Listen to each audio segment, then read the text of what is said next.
با په بیان د خلالولو د ګیرې کې حسن ابن بلال وی حضرت عمر رضی الله تعالی عنہ چې صحابي د دامې ولید او داسې کوو به په اوداسه کې د ګیرې خلال وکړو بل چا ورته ویل یا ما ورته ویل ګیرم خلالې دوی له ولې بین خلال ما پیغمبر علی السلام لیدل چې خپل ګیره مبارکه خلالوله اول د خلال کیفیت بیا د ګیرې حکم ذکر کو خلال دغه وی چې دا ګوتې د اغمنځي په شکل دا ګوتې لکه اغمنځي غاښونه نه دغه په دا ګیره کې تیر کې خو طریقه یې دا ده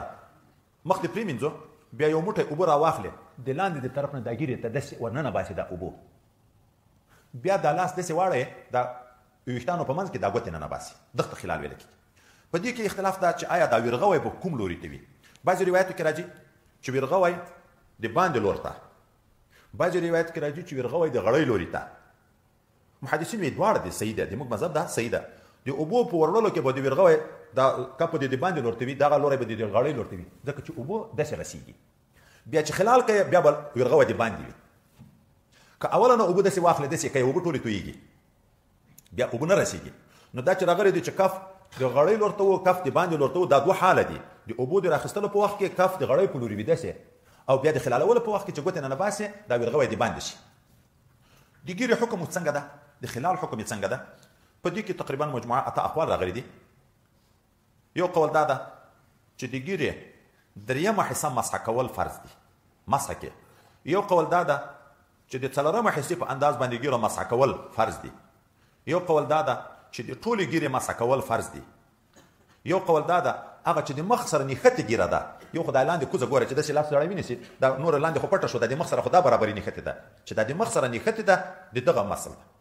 څلور قوله په مسح کې دي بیا درې قوله نور په غسل کې دي د څلورمه حصې ګیرې پرېمینځل فرض دي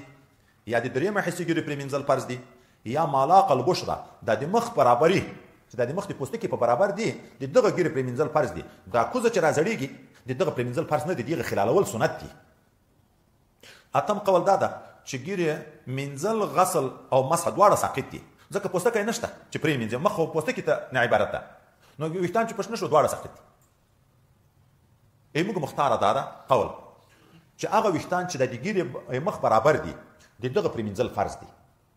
مالاق البشره د پوستکي برابر دي دغه پرېمینځل فرض دي سړي چې په لاس باندې پټوي لاندې لاس نه مینځي خو برسېره خو بیا مسح شي قایم مقامه دغه وګرځي او چې د لاندې پوستکي ته اوبه نه رسیږي دا برسېره ویښتانو د مخ د برابر پرېمینځل فرض دي دا د لاندې طرف مسح چې ده دا سنت طریقه ده خو دا اختلاف په هغه ګیره کې ده چې ګڼه وي اوبو رسول پوستکي ته تکلیف وي نو د دغه حصې پرېمینځل فرض دي چې دا د مخ په برابر ده دا د لاندې مسح سنت ده خلالول سنت دي هغه رنګړۍ ګیرې چې د مخ پوستکی لیدل کېږي لکه د موږ د اکثرو ملګرو دغسې دي هلته د اوبو رسول فرض دي د اوبو رسول فرض دي هغه باندې خلالولو باندې په مسح باندې نه خلاصېږي ګیره چې ګڼئ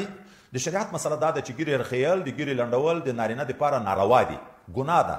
اوس نو چې ګناه ده بیا شریعت اسانتیا زیاتې کوي چې ګیره ګڼه ده اوس نو چې اوبه رسوي د اوبو رسولو کې تکلیف ده شریعت ته تمام کړه چې خو دغه ویښتان چې د مخ په برابر دي دا پرېمینځه دا کوز باندې مسح وکړه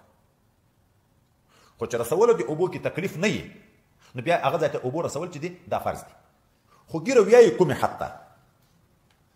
وایي ګیره هغه ویښتان چې نابت شنه دي دا غوږ برابري دا موږ تاسې د خپل مخ ته چې ګورو دلته یو جګ هډوکی داسې راغلی دغه برابري ته هډوکي ته عذاره ویایي دا ویښتان چې په شنه دي عذاره هغه شرعي وقایع چې ویایي چې د غوږ او د عذاره مابین دغه ځای پرېمینځل فرض دي چې دا پوستکی ده خو دا په مخ کې داخل ده دا د دغه عذاره نه رالاندې دې خوا ته دا مخ او په دا زقن په زنه چې شنه دي دغه ته ګیره ویل کېږي لہذا دا د غړۍ دا زما چې خورې دغه نه کوز لاندې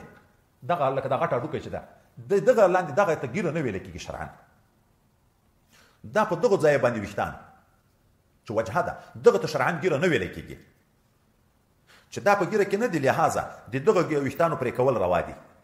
غړۍ چې په ګیره کې نه ده دا لاندې غړۍ د بعضې خلکو ټول وجود چې شن وي دغه غړۍ پرې کول روا دي خو د ګیرې ویښتان د هغو پرې کول چې د قبضې نه کم یې هغه ناروا دي ګیره دغه ده چې د دغه هډوکي نه رالاندې دغه خاتم نه دغه خواته خو مخ ده د هډوکي نه دغه طرف ته د زمې طرف ته نو دغه هډوکي نه داسې رالاندې په دا زنه باندې هډوکي باندې چې شنه دي په دغه کې هم بیا اختلاف ده چې دا د شونډې لاندې د زنې پورته دغه دا آیا ګیره ده که نه ده بعضې علما وایي چې د ګیرې په تعریف کې دغه ځای هم نه ده راغلی لهذا که دا ګیره پرې کې هم پروا نه لري خو شامل دا وایي چې نه مناسب دا ده چې دغه باندې هم کار ونه لري دا د دغه ځای ویښتان چې دي صرف د بریتو کنجان لنډوی شي دا ګیره او برید چې سره نښتي دي برید د برید په حیثیت یې لنډوی شي د ګیرې په حیثیت نه خو د برید ویښتان دي هغه لنډوی شي نو دغه ګیره چې په دغه ځنه باندې داسې راشنه ده دغه ته ګیره ویل کېږي دغه ځای ته ګیره نه ویل کېږي نو په بعضې خلکو د سړی اعتراض نه کوي دا بعضې حتی علما دي داسې عادت دا یا په نوسې باندې باسي دا ویښتان یا بعضې خلک رخي بعضې عوام دي داسې کوي دغه ځای ته ګیره نه ویل کېږي او دغه لاندې غړۍ د زنې نه لاندې دغه کوزې غړۍ ته ګیره نه ویل کېږي